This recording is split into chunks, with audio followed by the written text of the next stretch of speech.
Hello students, मैं यहाँ पे कक्षा 10वीं वाले विद्यार्थियों को गणित सब्जेक्ट का यहाँ पे मोस्ट आईएमपी प्रश्न दिखा रहा हूँ। इस प्रश्न पत्र में जितने भी प्रश्न हैं उनकी आपको तैयारी कर लेना है और जो वार्षिक पेपर में आपके एग्जाम में आएगा उनकी सूची मैं पेपर के एक दिन पहले आपको बता दूंगा, ठीक है। वो भी महत्वपूर्ण प्रश्न रहेगा। पिछले साल मैंने बताया था, पूरा का पूरा फंसा था, जितना मैं बताया था, जितने जितने नंबर का मैं नंबर वाइज बताऊंगा उस बार।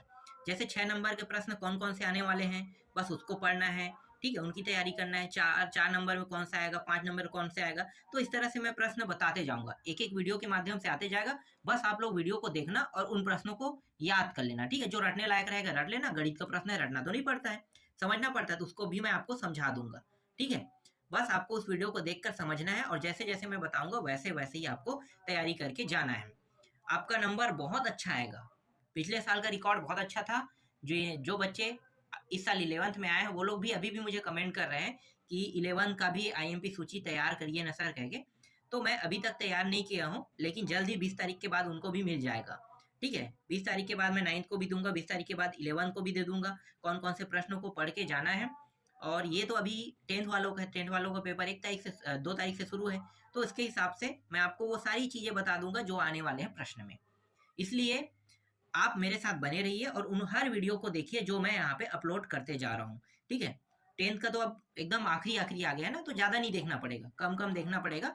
ये लास्ट पार्ट है और पूरा लिंक इस वीडियो के डिस्क्रिप्शन बॉक्स में जितने भी मैंने मॉडल क्वेश्चन पेपर दिया है वो सारे पेपरों का लिंक आपको इस वीडियो के कमेंट में मैं लगा देता हूँ, डिस्क्रिप्शन दोनों में लगा देता हूँ, ठीक है। दोनों से आप जहाँ से देखना चाहो वहाँ से आप देख सकते हो। तो चलो अब चर्चा कर लेते हैं।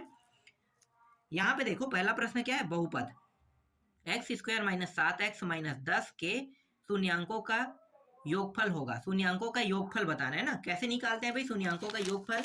देखो मैं आपको बताता हूं, प्रश्न में शून्यांकों का योगफल सीख जाओ ना। अब ये आखिरी वीडियो है, इसके बाद मैं आपको नहीं बताऊंगा कि 1 नंबर के प्रश्नों को कैसे हल करना है, ये प्रश्न आ जाए तो कैसे करना है। देखो 2 सूत्र होता है, ये सूत्र किसका है मुझे बताओ, ये -b/a और यहाँ पे c, एक सेकेंड, c/a, ये सूत्र, ये जो है ना ये योगफल का सूत्र है, शून्यांकों का योगफल, और ये गुणनफल का सूत्र है। योगफल और गुणनफल कैसे निकालते हैं किसी भी संख्या का, तो यहाँ पे प्रश्न दिया है x² - 7x - 10 दिया हुआ है, ठीक है। यहाँ पे जो संख्या है इसके साथ उसे हम a कहते हैं, संख्या बस को, तो यहाँ पे कुछ नहीं दिखाई दे रहा, मतलब 1 है इसके साथ। यहाँ पे संख्या है उसको हम क्या कहेंगे, b कहेंगे, लेकिन माइनस लगा है तो ये -7 आ जाएगा, ठीक है। ये क्या हो जाएगा, -7 क्या बन जाएगा, ये b कहते हैं। ये जो -7 है इसे हम क्या कहेंगे, b, और ये जो 10 है -10 इसे हम क्या कहेंगे, c कहेंगे। अब मुझे निकालना है शून्यांकों का योगफल निकालना है ना, तो योगफल निकालना है तो ये सूत्र मैं उपयोग करूंगा। तो -b मतलब -7, देखो -7 यहाँ पे दिया और यहाँ पे सूत्र में भी माइनस लगा है, तो इस तरह से माइनस, और a का मान कितना है, a का मान यहाँ पे 1 है। माइनस माइनस क्या हो जाएगा, प्लस, और 1 से 7 को भाग करोगे 7 ही आएगा, मतलब 7 इसका क्या आ रहा है, 7 आ रहा है, योगफल का उत्तर आ रहा है। अब वस्तुनिष्ठ में हम 7 देखेंगे, ठीक है। यहाँ पे मैं गुणनफल भी आपको निकालना सिखा देता हूँ, ये आखिरी वीडियो है, मतलब आपको सब चीज आना चाहिए, ठीक है। इसके बाद कोई वीडियो नहीं आएगा, इसलिए अब जो वीडियो आएगा वो पेपर के आने वाले प्रश्नों के लिस्ट आएंगे, ठीक है। जो 100% प्रश्न है, जो 4 नंबर, 5 नंबर, 6 नंबर में आते हैं ना, वो सारे प्रश्न आपको मिल जाएगा। अब यहाँ पे देखो c/a कैसे निकालते हैं, ये c मैंने माना, ठीक है, तो -10 क्या होगा c, और a का मान कितना है 1, तो इसका उत्तर क्या हो जाएगा, -10 होगा। अब देखो 7 जो है हमें वस्तुनिष्ठ देखना है, ये तो ऐसे ही मैंने बता दिया, ठीक है, लेकिन गुणनफल कहेगा तो आपको इस तरह से निकालना है और योगफल कहेगा तो इस तरह से निकालना है। तो 7 हमें क्या देखना है, वस्तुनिष्ठ में देखना है कि नहीं।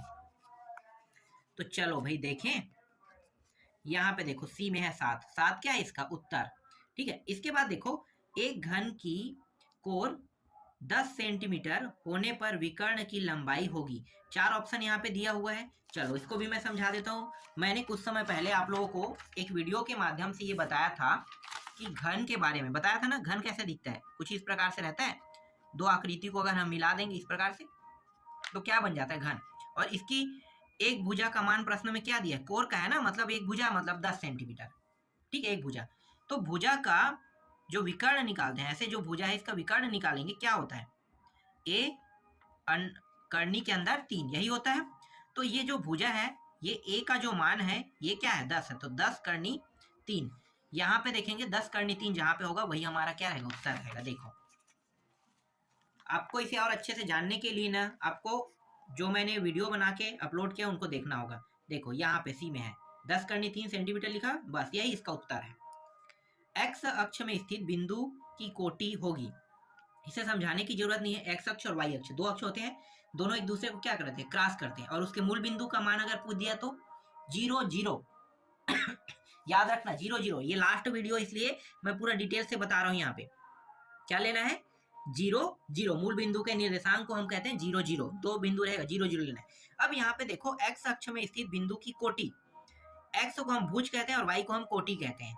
तो जब एक्स अक्ष की एक्स अक्ष पर कोई बिंदु रहेगा, एक्स का मान कभी भी 0 नहीं होगा। क्या रहेगा 1 2 3 4 5 कुछ ना कुछ तो रहेगा, चाहे माइनस में रहे चाहे प्लस में रहे, लेकिन मान 0 नहीं होगा। लेकिन वाई अक्ष का मान क्या हो जाएगा 0 हो जाएगा। तो यहाँ पे क्या आ जाएगा उत्तर 0। ठीक है, कोटि का मान 0 रहेगा। अगर कह दिया कि कोटि के अक्ष में, मतलब ये वाई अक्ष में कहेगा, ठीक है वाई अक्ष में कहेगा, तो एक्स अक्ष क्या हो जाएगा 0 हो जाएगा, जस्ट अपोजिट। समझ में आ गया। आगे देखो सेक स्क्वायर थीटा माइनस 1 का मान कितना होता है, ये जो है सूत्र है 10 स्क्वायर का मान होता है। ठीक है, इसको ले लेना है। चलो आगे देखते हैं। इसके बाद देखो यहाँ पे एक प्रश्न है, यदि सावधि जमा खाते में ब्याज की गणना तिमाही आधार पर की जाती है तो दर को लिया जाना चाहिए 1/4। ये मैंने बार बार आपको बताया ना 1/4। अगर छमाही आधार पर कहे जाए तो आधा। ठीक है, छमाही आधार पर आधा ऐसा लेना है आपको। ठीक है, आगे देखो। अब यहाँ पे देखो किसी बाह्य बिंदु पर से खींची गई वृत्त पर विस्पर्श रेखाओं की लंबाई खालिस्तान होती है, तो यहाँ पे बराबर ले लेना है। समांतर श्रेणी 4 6 8 में 91वें पद का मान खालिस्तान होगा। समांतर श्रेणी से अगर 2 नंबर के भी प्रश्न आ जाए ना तो भी बना लेना आप लोग। ठीक है, मैं इसका ट्रिक बताता हूँ। सूत्र होता है ए एन बराबर ए प्लस एन माइनस 1 डी। बस इस सूत्र में रखेंगे। देखो ए का मान कैसे निकालते हैं, ये आगे वाले मान ए है, और डी का मान कैसे निकालेंगे, पीछे वाले मान में आगे वाले को घटा। 4 6 दिया हुआ है, तो ए का मान यहाँ पे मैं रख देता हूँ। ए का मान यहाँ पे ए बराबर 2। ठीक है, 2 ही था कि 4 था, 4 था, सॉरी देख लेते हैं एक बार और, 4 है। ठीक है, ए का मान 4 है। अब डी का मान कैसे निकालते हैं, इसके जस्ट पीछे में 6 है और आगे में 4, घटा देंगे कितना आ जाएगा, तो घटाने पर ये आ जाएगा 2 आ जाएगा। ठीक है, तो 2 आ गया। अब इस सूत्र में मान को रख दो। सूत्र देखो क्या है, तो सूत्र है ए एन बराबर, ए का मान कितना है 4, एन का मान कितना 51वां पद ना, तो 51वां पद मतलब एक घटा दें कितना हो जाएगा 50 हो जाएगा, और डी का मान कितना है 2 है, तो 50 दूनी कितना हो गया 100, और प्लस 4 जोड़ें कितना होगा 104। कितना आ गया उत्तर 104। तो इसका मान क्या रहेगा, इसका मान 104 रहेगा। ठीक है, आगे देखो यहाँ पे दिया है यदि कॉट थीटा बराबर 1 हो तो थीटा का मान होगा। देखो कॉट थीटा का मान कितने अंश में होता है, टेन में भी 45 अंश में 1 होता है, और कॉट में भी 45 अंश में 1 होता है, तो यहाँ पे 45 अंश हो जाएगा। थीटा का मान कितना होगा 45 अंश। यदि किसी बिंदु के निर्देशांक 0.5 है तो यह बिंदु खालिस्तान अक्ष पर स्थित है। किस अक्ष पर स्थित है, मैंने अभी बताया ना, पीछे वाला ये आगे वाला एक्स अक्ष है और ये पीछे वाला वाई अक्ष है। तो ये मान अगर 0 नहीं है, इसके अलावा संख्या में चाहे प्लस चाहे माइनस में क्या होगा वाई अक्ष पर रहेगा, तो यहाँ पे वाई अक्ष आ जाएगा। ठीक, आगे देखो जितना बेहतर तरीके से समझोगे उतना अच्छे तरीके से आपका नंबर आएगा। ठीक है, ये यहाँ पे देखो इसे हम क्या कहते हैं भाई, कुछ इस प्रकार से आपको दिखाई दे रहा है। तीनों मान बराबर है, इसके अनंत अनेक हल होते हैं, इसके नियम है। अगर मैं यहाँ पे क्रॉस कर देता, इस तरह से एक रेखा काट देता तो अद्वितीय हल कहते हैं। अगर मैं यहाँ पे क्रॉस कर देता, ठीक है यहाँ पे, तो उसे हम कहते हैं कोई हल नहीं है कहते हैं। देखो बस इतना अंतर है। अगर आपको पहचानना है तो इसका एक ट्रिक मैंने बता दिया, क्या करना है। इसका मतलब होता है दोनों मान यहाँ पे ये भी बराबर ये भी तीनों मान बराबर है, अनंत अनेक हल कहते हैं इसको। और जैसे ही मैं इसे छुपा के मैं क्या कर दूंगा, इसका एक अंडरलाइन ये वाला रेखा खींच दूं, ठीक है ऐसा रेखा, तो क्या होता है एक क्रॉस कर दूं बराबर नहीं है कह के, तो इसे क्या कहते हैं हम लोग, अद्वितीय हल कहते हैं। अगर इसको फिर से ओपन करके ये बराबर ये दोनों, लेकिन ये बराबर नहीं, इस बार यहाँ पे क्रॉस कर दूं, तो कोई हल नहीं है नियम में लिखना। ठीक, चलो आगे देखते हैं। अब यहाँ पे देखो सत्य असत्य का प्रश्न देख लेते हैं। सत्य असत्य के प्रश्न में देखो द्विघातीय बहुपद में शून्यंकों की संख्या 3 होती है। क्या ये सही कह रहे हैं, 2 होता है, गलत है। ठीक है, असत्य लेना। दो सम संख्याओं का योग सदैव सम होता है, ये सत्य है। आप जोड़ के देख लो, 2 4 को जोड़ो, 4 6 को जोड़ो, 8 6 को, जिसको भी जोड़ो सम का सम ही प्राप्त होगा। वित्तार्ध में बना कोण समकोण होता है, ये भी सत्य है। ठीक है, सभी वर्ग समरूप होते हैं, सभी वर्ग समरूप होते हैं, ये सत्य है। और यहाँ पे सावधि जमा खाते में जमा धन पर चक्रवृद्धि ब्याज देर होता है, ये भी सत्य है। ठीक है, अब 2 नंबर के प्रश्न देखते हैं। देखो 2 नंबर के प्रश्न में यहाँ पे शून्यांकों का योगफल एवं गुणनफल, मैंने बस अभी आपको समझाया ना, समझ में आ गया। सूत्र क्या है, देखो योगफल का माइनस बी अपान ए और सी अपान ए किसका है, गुणनफल का सूत्र है। देख लो भाई, ये रहा। अब यहाँ पे ए बी सी का मान इन्होंने निकाल दिया है। देखो यहाँ पे 1 निकलेगा, यहाँ पे संख्या क्या है 10 है, तो 10 निकलेगा। सी का मान क्या है 24। बस सूत्र में मान रखो, उत्तर आ जाएगा, ये सूत्र है। 2 नंबर के प्रश्न आपको समझ में आया। अब यहाँ पे देखो कुछ इस प्रकार से प्रश्न है, यहाँ पे x का मान निकालना है, तो जब भी समानुपात हो तो बराबर लिखना है, इसको बटा में लिखना है, इसको बटा में लिखना है, इस तरह से। इसके बाद क्या होगा, तिरिया गुणा होता है, ये इसके साथ गुणा, ये इसके साथ गुणा, देखो ये आ गया। ठीक है, इसके बाद क्या होगा, x का मान निकालोगे तो ये मान आपको प्राप्त हो जाएगा 40। सरल है। ठीक, देखो एक रेखा बिंदु 1 2 5 10 से गुजरती है, तो इसकी प्रवणता ज्ञात कीजिए। प्रवणता के लिए बस सूत्र याद रखना, कभी भी प्रवणता से प्रश्न पूछेगा ना, तो y2 माइनस y1 बराबर अपान x2 माइनस x1, बस ये सूत्र में रख दो।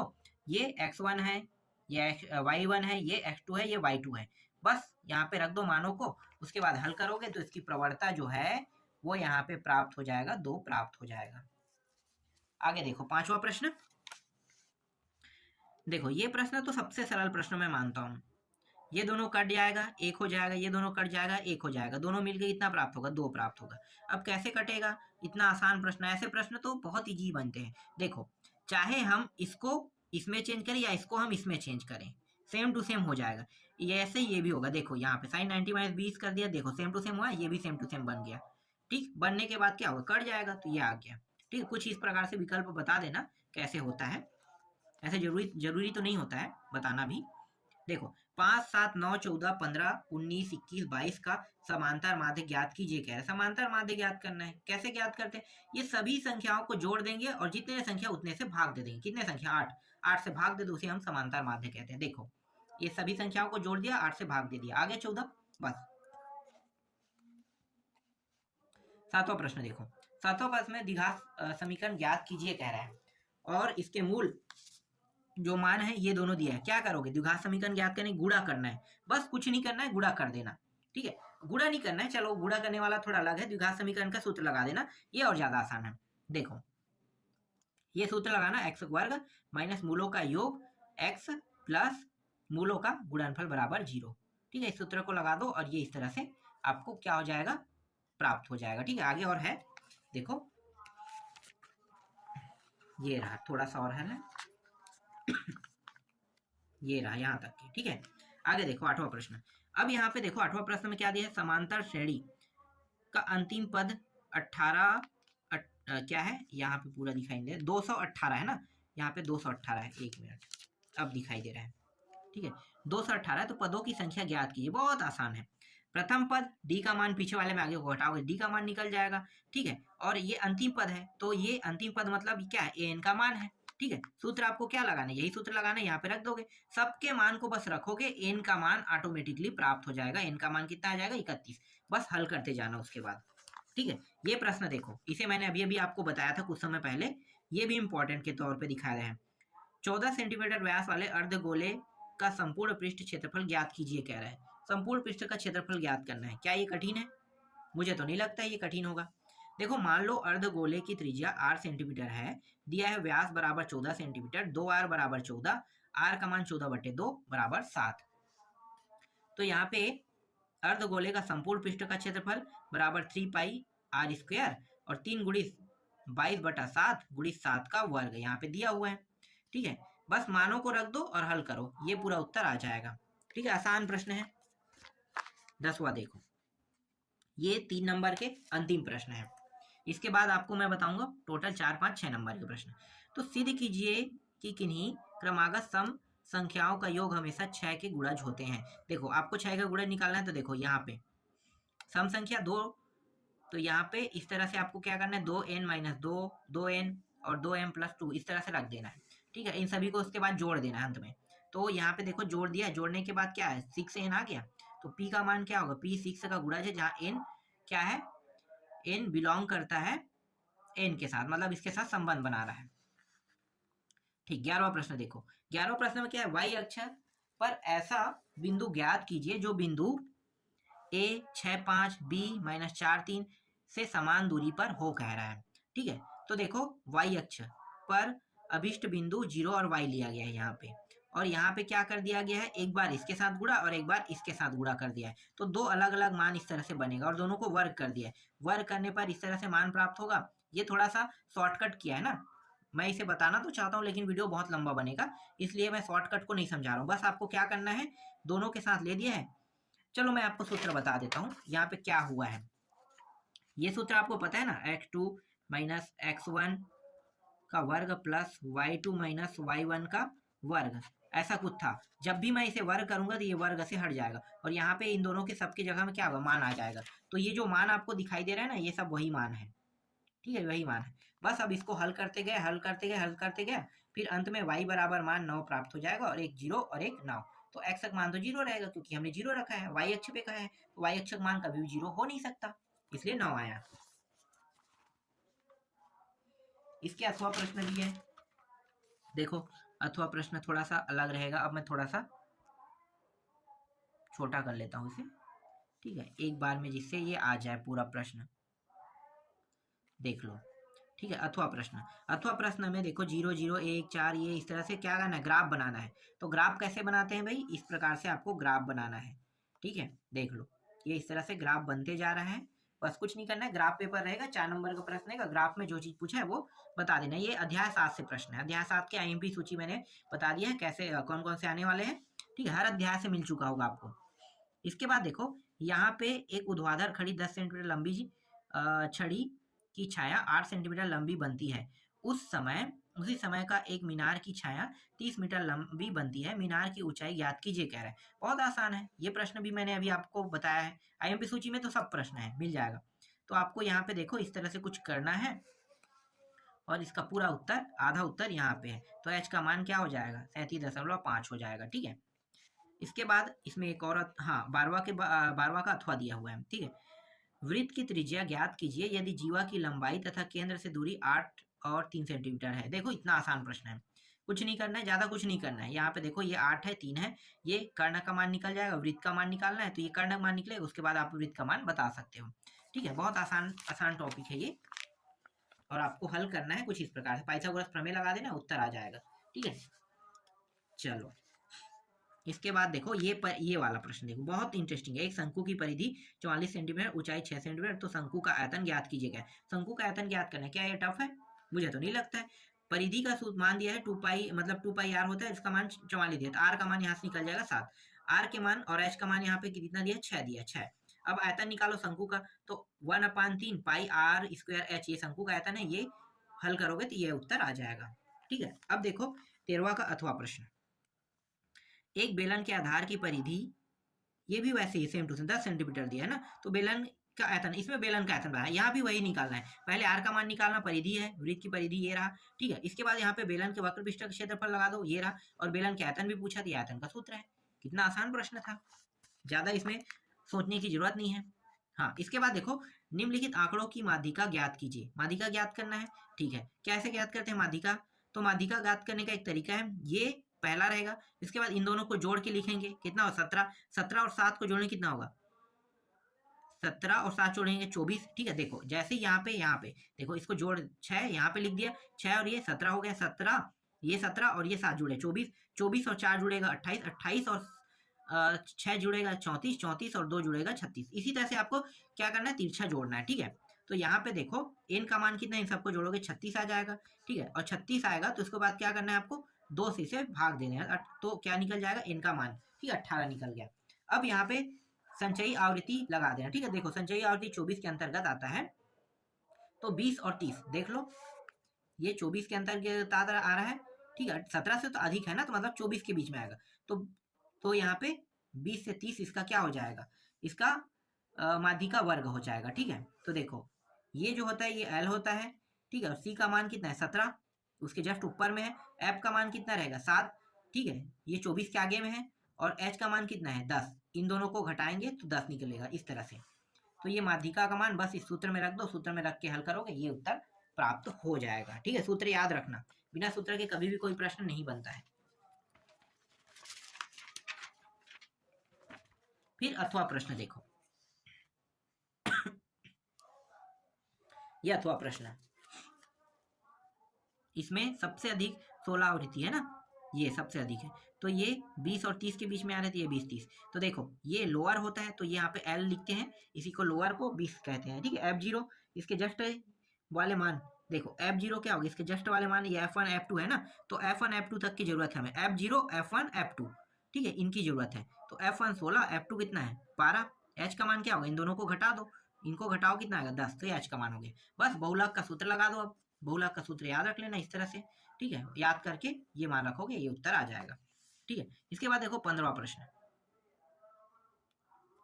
संतोष कुमार ने छत्तीसगढ़ विकास बैंक में 10 रुपए प्रति माह की दर से 5 वर्ष के लिए आवर्ती जमा खाता। देखो आवर्ती और सावधि से अगर प्रश्न आता है ना, तो मैं आपको एक सजेस्ट करूंगा कि आप आवर्ती के सूत्र को याद रख लें, आवर्ती के प्रश्न बहुत आसानी से बन भी जाते हैं। तो ये आवर्ती से है, ठीक है, आवर्ती के लिए ये सूत्र बस आपको याद करना है, आवर्ती जमा खाता का सूत्र है ये।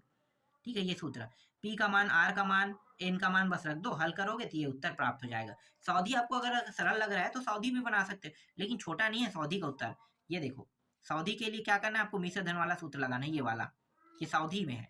देखो यहाँ पे सावधि लिखा है, कोई भी प्रश्न है आपको आवर्ती और सावधि में ये पता चल जाएगा कि जहां पे आवर्ती लिखा रहेगा उसके लिए आपको हल करना होगा इस सूत्र से, और सावधि लिखा होगा तो आपको यही सूत्र लगाना है। ठीक है, बाकी पी का मान ये है, ये वर्ष है मतलब ये समय है, टी का मान ये प्रतिशत मतलब दर है, आर का मान, ठीक है, बस रख दो मान को। छमाही की तिमाही गणना करने के लिए क्या है, छमाही कह रहा है, छमाही कह रहा है तो सब चीज बदल जाता है, बहुत सी चीज बदल जाता है। ठीक है, तो बदलने का तरीका भी मैंने आपको सिखा दिया है। ठीक है, तो ये इस तरह से आपको कुछ हल करना है, आवर्ती ही बनाना। अगर सावधि आता है और आवर्ती आता है ना, तो किसको बनाना है आपको, आवर्ती को, आवर्ती याद रख लेना, सावधि को याद करने की जरूरत नहीं है। देखो यहाँ पे डेल ए बी सी के परिगत वृत्त की रचना कीजिए जिसमें ए बी 5 सेंटीमीटर, कोण ए 45 सेंटीमीटर, कोण बी 60 सेंटीमीटर, रचना के पद लिखिए। ठीक है, रचना के पद लिखना है, तो यहाँ पे आप देख सकते हो।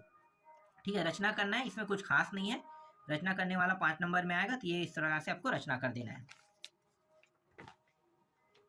और इसके आधा हिस्सा और है जिसको मैं आपको दिखा देता हूँ, ये रहा। ठीक है, यहाँ से यहाँ तक, फिर रचना करने में अथवा भी आएगा। तो देखो यहाँ पे अंतःवृत्त की रचना करना है, मतलब एक त्रिभुज के भी अंदर में एक अंतःवृत्त बनाना है, ये त्रिभुज है इसके अंदर में, और यहाँ पे ABC सभी भुजा के 6-6 सेंटीमीटर का होना चाहिए। तो इस तरह से आपको रचना करते आना है। ठीक है, इसे मैंने आपको बताया था ना कि पूरा रचना पहले देख लो, रचना का उत्तर मिल गया। ठीक है, अब देखो ये रहा अंतःवृत्त, देखो अंदर में बना है वृत्त, इसी को कहते हैं अंतःवृत्त कहते हैं। 17वां प्रश्न देखो, अब ये 17वां प्रश्न 6 नंबर का है। तो 6 नंबर के प्रश्न में देखो ये S1 S2 S1 S3 ये प्रश्न को दिया है इन्होंने ना, 1 2 3 सिद्ध कीजिए कह रहा है, तो इसको सिद्ध करके लाना है। तो S1 पहले निकालना पड़ेगा, फिर S2, ठीक है, S1 S2 फिर S3, तीनों को, फिर इन दोनों को S1 S3 को जोड़ेंगे 2S2 प्राप्त हो जाएगा। तो देखो कैसे निकालना है, ये S1 आप लोग निकालोगे, S2 इस तरह से निकालोगे, ये मान प्राप्त होगा n का वर्ग, S3 का मान कितना आ रहा है, तो S3 का मान देखो n/2 3n-1 आ रहा है। अब इन दोनों को जोड़ेंगे तो हमारा दूसरा साइड कितना प्राप्त होना है, n का वर्ग प्राप्त होना चाहिए। तो जोड़ने के बाद देखो यहाँ पे प्राप्त क्या हो रहा है, 2n का वर्ग प्राप्त हो रहा है, तो ये प्राप्त हो रहा है मतलब ये सिद्ध हो रहा है इससे। अब यहाँ पे अथवा में देखो, यहाँ पे a और c मध्यानुपाती b हो तो k से सिद्ध कीजिए, यहाँ पे इस तरह से प्रश्न दिया है देखो। ठीक है, यहाँ पे अब क्या करना है, यहाँ पे जैसा कहा है एक साइड से दूसरे साइड को निकाल सकते हैं, तो दोनों साइड को लेकर चलेंगे, क्यों एक साइड को लेकर चलें, इस तरह से ये मान है, बस के रख दो इसकी जगह में, ए बी बी के, ठीक है, इस तरह से। और यहाँ पे ए का मान बी के, बी का मान सी के प्राप्त हो गया, ए बराबर सी के का वर्ग। लेफ्ट हैंड साइड में जब भी जैसे ही हम मान रखते हैं ए का मान, यहाँ पे ए का मान रख देंगे, बी का मान नहीं रखेंगे। ठीक है, एक सेकंड, ए का मान, हाँ बी का मान बेसिक है, ए और बी के मान को हम यहाँ पे रख देंगे, तो हमारे पास मान क्या आ गया, ये आ गया। यही मान हमें राइट हैंड साइड को लेकर हल करने पे आ रहा है कि नहीं, चेक करना है। तो देखो ये राइट हैंड साइड वही एबीसी की मान रख दे, देखो ये, तो ये दोनों क्या होगा बराबर, मतलब लेफ्ट राइट हैंड साइड दोनों क्या सिद्ध हो रहा है। अब 18वां प्रश्न देखने वाले हैं, हमारा अंतिम प्रश्न है। 18वां में इसने कौन सा प्रश्न को रखा है, देखो ये प्रश्न को 18वां में रखा है, देख सकते हो। ठीक है, ये सरल है, इसको लेके चलना है। ये प्लस है, मतलब इन दोनों को गुणा करोगे तो 1 माइनस कॉस थीटा से ऊपर नीचे गुणा कर दो, जैसे इन्होंने किया है। ठीक है, अब ये दोनों सेम सेम है तो क्या हो जाएगा, ये अंडर रूट से बाहर आ जाएगा और अंडर रूट के अंदर में सिर्फ ये मान रहेगा। और इसका मतलब क्या होता है, साइन थीटा होता है। तो 1 minus cos theta 1 minus sine theta, इसको दो अलग अलग हिस्सों में बांट दो इस तरह से। इसे हम कहते हैं कोसेक थीटा कहते हैं ये सूत्र में, और इसको हम कहते हैं कॉट थीटा कहते हैं। तो राइट हैंड साइड सिद्ध हो गया, आसान प्रश्न है। ठीक है, अथवा में देखो एक प्रश्न दिया है, तेज हवा से टूटे एक पेड़ का सिरा झुक कर पेड़ के पास 6 मीटर की दूरी पर जमीन को छूता है। यह सिरा जमीन से 60 अंश का कोण बनाता है। पूरे पेड़ की ऊंचाई ज्ञात कीजिए। पूरे पेड़ की ऊंचाई ज्ञात करना है तो इस तरह से देखो। ठीक है, अब देखो यहाँ पे मैं आपको इसका उत्तर दिखाता हूँ, ये रहा। ठीक है, ये ज़्यादा टफ तो नहीं है, सरल सरल सारे प्रश्नों को दिया है, मैं इसका उत्तर बस अभी दिखा रहा हूँ। और यही क्या है, अंतिम प्रश्न है। ठीक है, तो इस तरह से पूरा प्रश्न कंप्लीट हो गया और ये आखिरी मॉडल क्वेश्चन पेपर था गणित सब्जेक्ट का। इसके बाद और कोई मॉडल पेपर नहीं आएगा, इसलिए जितना बताया गया है उनकी आपको अच्छे से तैयारी कर लेना है। और जो पेपर रहेगा ना, वार्षिक पेपर जिस दिन, उसके एक दिन पहले आपको कुछ महत्वपूर्ण प्रश्न ना ढूंढ ढूंढ के दिया जाएगा, उन सबको आपको पढ़ना है, पढ़ के जाना है। और इन सबको जो मैं मॉडल क्वेश्चन पेपर दे रहा हूँ उनको भी आपको पढ़ के जाना है। जबरदस्त नंबर आएगा आपका उसके बाद।